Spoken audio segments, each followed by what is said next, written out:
Olá, amigos! Nós estamos no canal do Instituto da Família, Construindo a Civilização do Amor.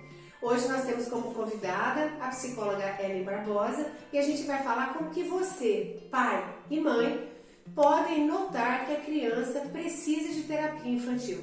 Fique com a gente até o final!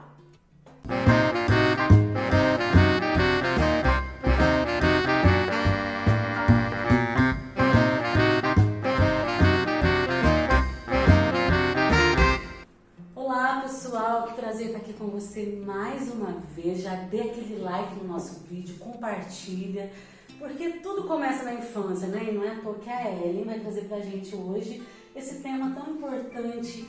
Ellen, seja bem-vinda no nosso canal, um prazer ter você aqui, você que já faz um trabalho maravilhoso no Instituto da Família e é sempre maravilhoso ter você com a gente. Eu que agradeço pelo convite, é uma alegria também poder compartilhar o nosso conhecimento, né? Aliás, o que a gente sabe, a psicologia, tudo que a gente conhece sobre o desenvolvimento humano, eu acho que é algo que deveria estar sempre a serviço das pessoas, né? Então é uma alegria trazer isso para todos vocês. E a gente, claro, nós iremos desfrutar desse seu conhecimento. E para começar, Ellen, a criança não vai à terapia sozinha. Queria que você falasse pra gente um pouquinho como que é feita essa identificação. Quem que leva essa criança, que identifica que essa criança precisa da terapia infantil? Kézia, geralmente, né, se a gente for levar em consideração o contexto antes da pandemia, geralmente quem identificava o momento em que a criança precisava deste serviço são os professores. Na maioria das vezes eram os professores, tanto que às vezes eu perguntava para os pais: por que você trouxe seu filho aqui? Às vezes os pais respondiam: eu não sei, foi o professor que pediu para trazer. Então, na maioria das vezes, são os professores que identificam. E, claro, porque os professores hoje antes passavam muito tempo com as crianças, né? Hoje os pais estão tendo essa quase uma inversão de papéis, quase, né? Os professores ainda estão atuando, mas os pais estão tendo mais tempo com os filhos hoje, eles já conseguem identificar mais essa demanda. Ô Ellen, que tipo de comportamento que a criança apresenta que a escola nota? Né? Que tipo que é esse comportamento? O que a criança faz que a escola chama os pais e sugere levar a criança para a terapia? Nisso, eu gosto de pensar nesse assunto da seguinte forma. Primeiro, a gente espera que os pais conheçam mais os seus filhos. A gente espera que os pais entendam como é o universo dos filhos, né? Até falo um pouco para as mães, acredite um pouco no seu instinto materno, porque quando as mães chegam no consultório, muitas delas chegam falando: Ellen, mas a minha vizinha falou que eu passo errado, a minha mãe fala que eu passo... Calma, acredite um pouquinho no seu instinto de mãe. Eu acho que mãe tem essa capacidade de conhecer o filho melhor do que muitas outras pessoas, né? Eu lembro quando eu era criança, que eu ia no médico, a minha mãe falava assim: toma isso aqui que é bom pra você vai ficar bom. Eu falava: mãe, mas o médico... Não, mas eu sei mais que o médico, eu sou sua mãe. E às vezes realmente é uma verdade, né? Mãe já tem um instinto, já sabe do que o filho precisa. E a gente tem que pensar que a partir do momento que você conhece o seu filho, você sabe o que é comum para o repertório de comportamento dele e o que não é comum. E o professor é a mesma coisa. Quando ele conhece o aluno, vai ter um momento que ele vai falar: opa, isso aqui não é esperado para esse aluno, mas esse comportamento não é esperado.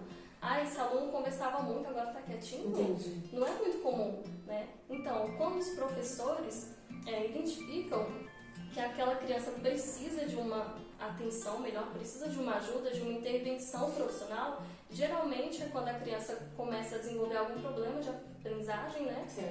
Quando começa a evidenciar esse problema de aprendizagem, quando não consegue ter um bom rendimento na escola, quando tem dificuldade em prestar atenção, quando a criança fica muito agitada e talvez essa criança não era agitada antes. Então são essas mudanças que são mais perceptíveis no ambiente escolar. Em casa já tem outros sintomas que os pais podem perceber. Quais, por exemplo? Na nossa vida a gente tem muitas áreas, né? Área afetiva, emocional, social, criança é a mesma coisa.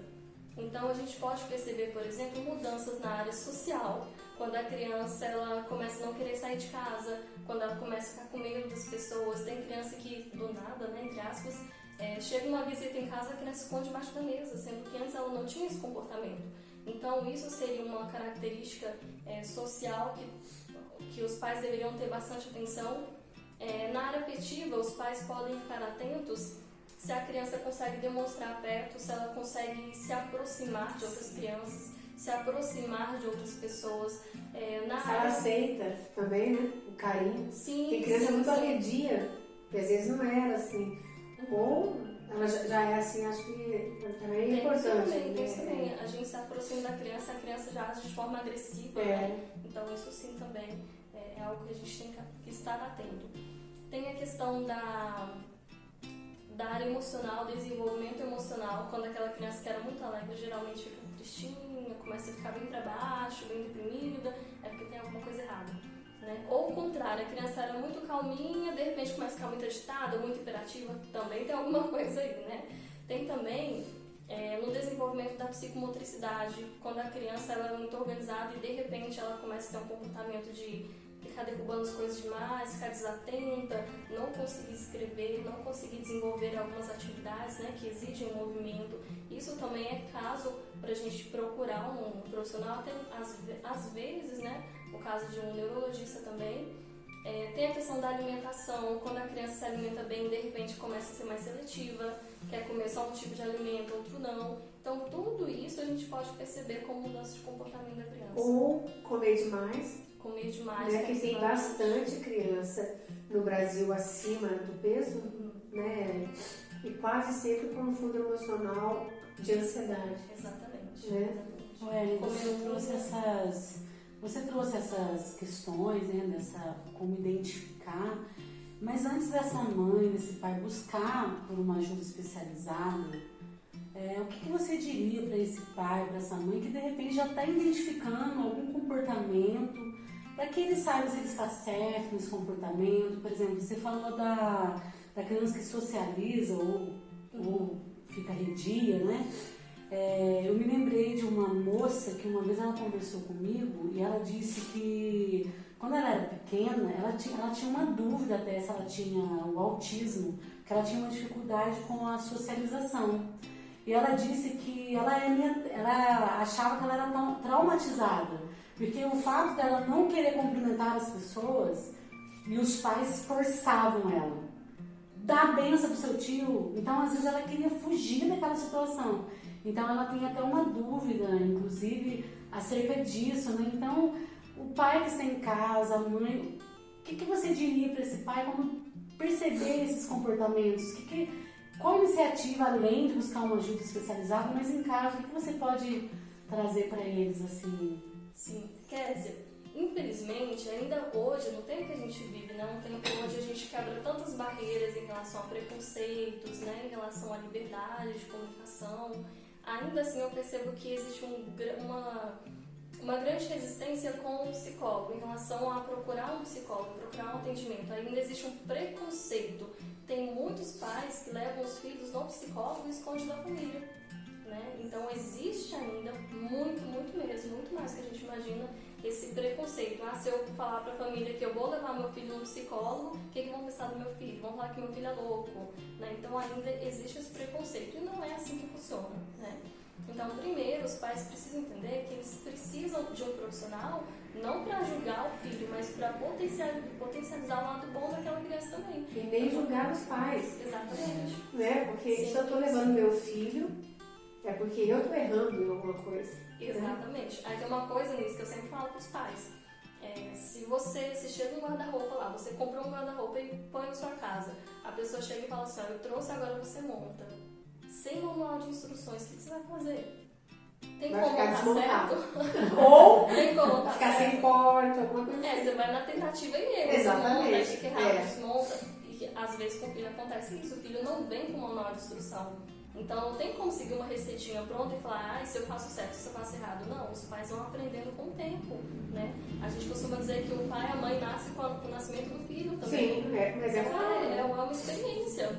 Não tem como falar assim, você está fazendo errado. Mas peraí, criança não vem com manual de instrução. Né? Então a gente tem que ter uma compreensão de que os pais, não é que eles estão errados, é porque realmente a paternidade e a maternidade, ela vai se ela vai Se amadurecendo, se construindo, né? Sendo enriquecida com a Quer dizer, experiência. é algo desconhecido. E o que você fala de várias tentativas, né? Ensaio e erro, não deveria ser assim, né? A gente, pra tudo, eu falo, pra você entrar no seu emprego, você não teve que mostrar um currículo, você não teve que estudar, e você não estuda pra sempre. A gente é formado há quantos anos, a gente não para de estudar.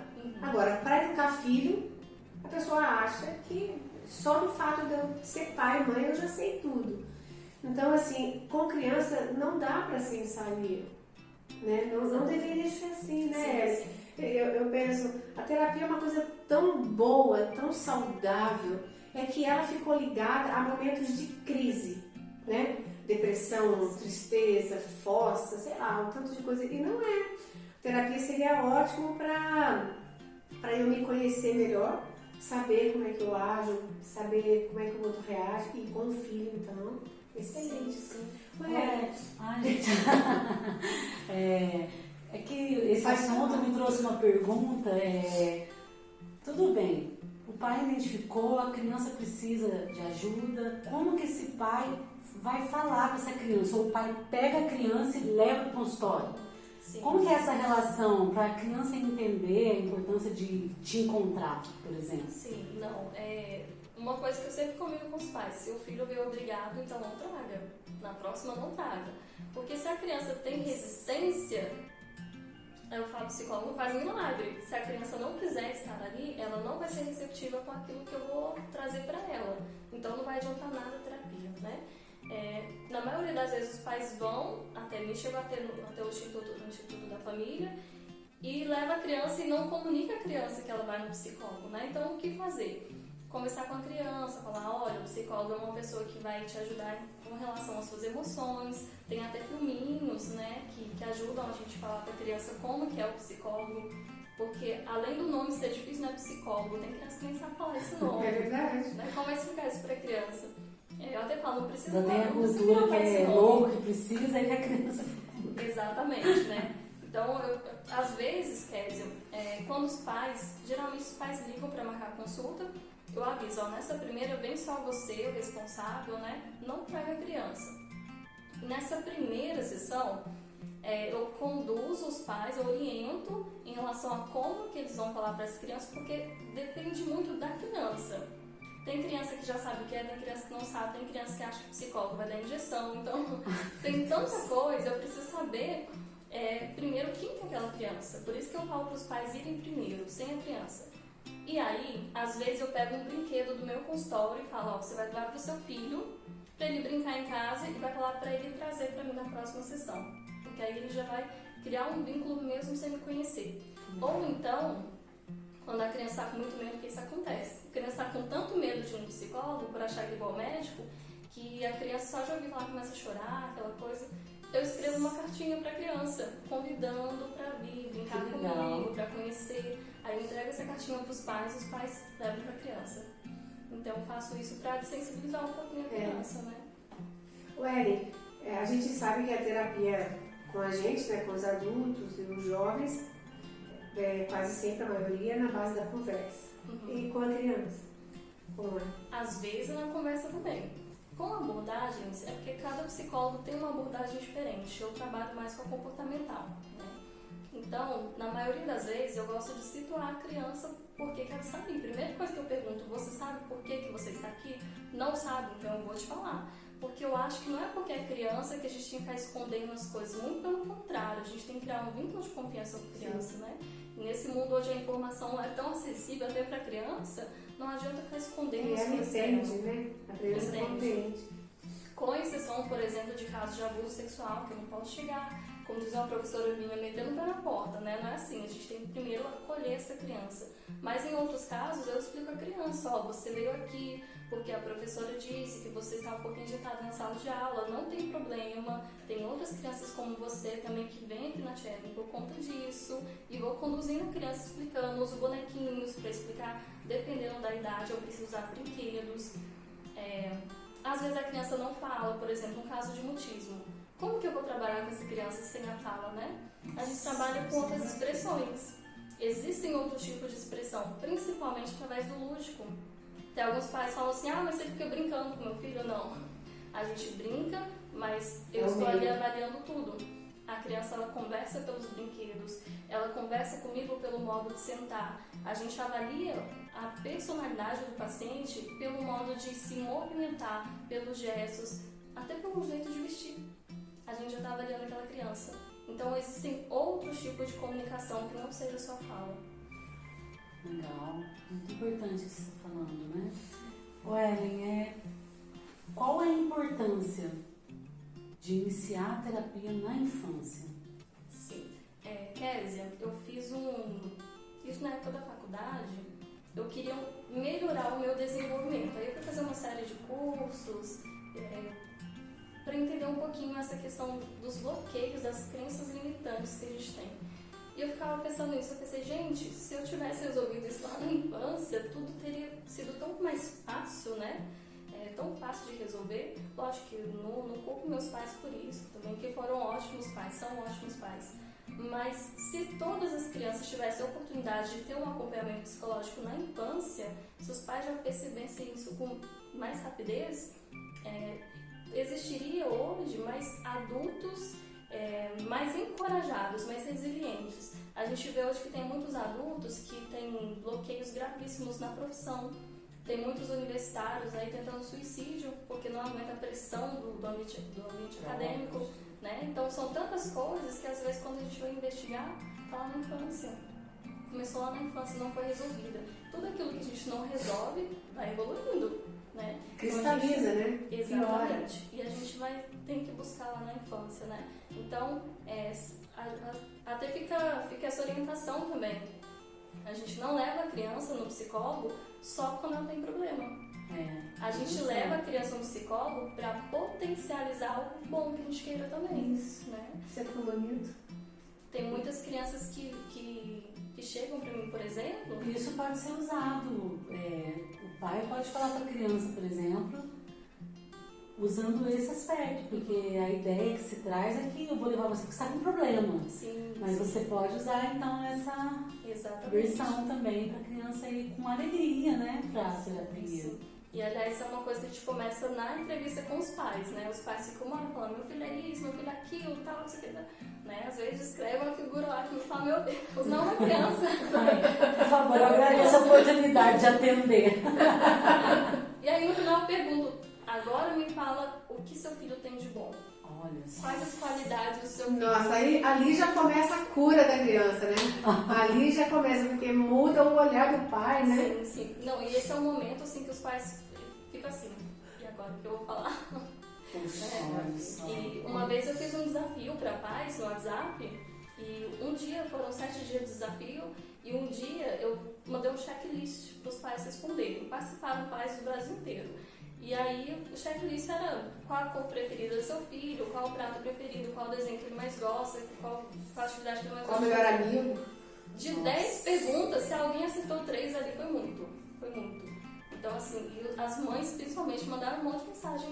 Eu tô muito triste, eu tô frustrada, eu tô deprimida, eu não sabia que eu era tão ausente na vida do meu filho, né? Então eu começo com a entrevista. Depois que descreveu aquela criança, aquele ser que é tudo menos uma criança, eu pergunto, né, tá, mas qual a qualidade do seu filho? O que ele faz de bom? O que ele tem de bom? Quais são as qualidades, né? E eu acho que isso é importante também. Nossa, isso aí ajuda que você faz numa dessa. Eu fico assim, admirada. Porque o Instituto vai ter um curso digital sobre, o título o nome do curso é Regras de Ouro para a Construção da Autoestima do Seu Filho. Que legal. Falei sobre isso essa semana. Então, eu participei dessa live, né? Um pouquinho que eu tava fazendo outras coisas. Mas esse curso, olha, fiquem ligados. Em agosto, mais ou menos, a gente está lançando esse curso. É essencial esse tipo de pergunta sua, porque pra mim, sabe, Ellen, foi um estranhamento uma vez que eu assisti uma pregação do Felipe Aquino, que ele falava assim pros pais, vocês devem ser amigos dos seus filhos. Você não acredita que aquilo causou um negócio em mim? Eu falei assim, como assim? Quer dizer que existe pai e mãe que não é amigo de filho? Você acredita? Mas é porque eu tinha vindo de uma família que a gente era muito amigo. Com todos os defeitos que minha família tem, eu não trocaria minha família. Porque a gente... Isso não posso reclamar do meu pai e da minha mãe, como eles são amigos da gente. E também os irmãos e tal. Então, juro, pra mim, eu falei assim, mas como assim? Existe pai e mãe, então, que não é amigo de filho. Um choque. Foi um choque mesmo. E depois, né, cada vez mais me interessando pela infância, é muito bom. As suas lives são ótimas, né? E esse exercício, realmente, eu falo, você conhece quem é o melhor amigo do seu filho? Você sabe quem é? Você sabe qual que é a matéria que ele mais gosta no colégio? Ou você começa a prestar atenção no seu filho quando desperta um problema, uma dificuldade? Exatamente. Né? E só complementando essa pergunta da Kézia, né? Quando eu vou atender a criança, muitas vezes eu faço treinamento de pais. O que é isso? Eu incluo os pais em terapia. Porque eu sempre falo, não adianta você trazer o seu filho uma vez por semana, ficar aqui 50 minutos com ele e voltar para casa e tá tudo do mesmo jeito. E às vezes, isso acontece muito. Os pais, eles também têm traumas de infância que impedem a evolução do tratamento do filho. Aí o que eu tenho que fazer? Eu atendo a criança numa semana, na outra os pais, a criança na outra os pais. E a gente vai fazendo isso porque eu tenho que trabalhar com esse pai, com essa mãe, que tem alguma coisa lá da infância que não foi resolvida. Senão a criança também não evolui, senão o filho também não evolui. Exatamente. Então é muito comum eu ter que fazer treinamento com os pais também. Os pais, nós todos, né? Nós educamos com aquilo que eu trago, né? Com o jeito, com o modelo que eu fui educada. A gente escuta muito assim, né, Alice? Mas quando eu era criança era assim. Tá, a gente respeita, né?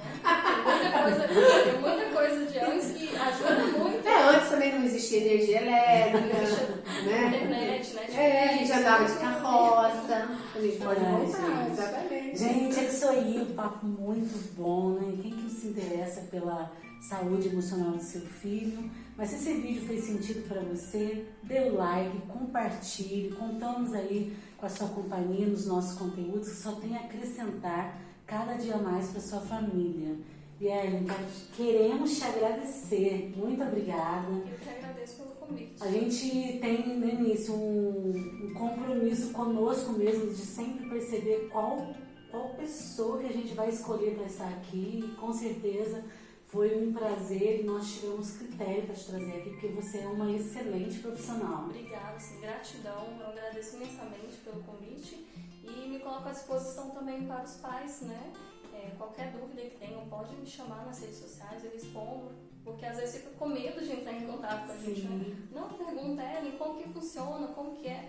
E até complementando aqui, Kézia, você tinha falado de quando exatamente, às vezes os pais ficam na dúvida, devo levar ou não devo levar? Faz o seguinte, o dever do psicólogo é identificar se a criança precisa ou não, porque tem crianças que realmente não precisam, não tem demanda, né? Ou seja, não tem motivo. Então leva no psicólogo, tá com dúvida, leva. Porque aí já entra numa segunda fase, né? Já é obrigação do profissional falar se precisa ou não. E aí eu faço isso também, esse acolhimento. Às vezes eu falo para os pais, tá tudo bem, fiz a avaliação, não tem que ser trabalhado aqui, a criança tá bem. Né? Então leva um psicólogo. Na dúvida, leve. O o profissional ético vai falar. Leve e vá. E só para deixar que a Ellen atende lá na sede do Instituto da Família, aqui em Pouso Alegre. Né? Quem tiver a chance, que mora aqui ou na região, né? Aí uma boa indicação, uma boa referência para cuidar da saúde emocional do seu filho. Eu agradeço a sua atenção, agradeço você, viu, Ellen? Muito obrigada. E até o nosso próximo vídeo. Fique com a gente. Um abraço, até mais.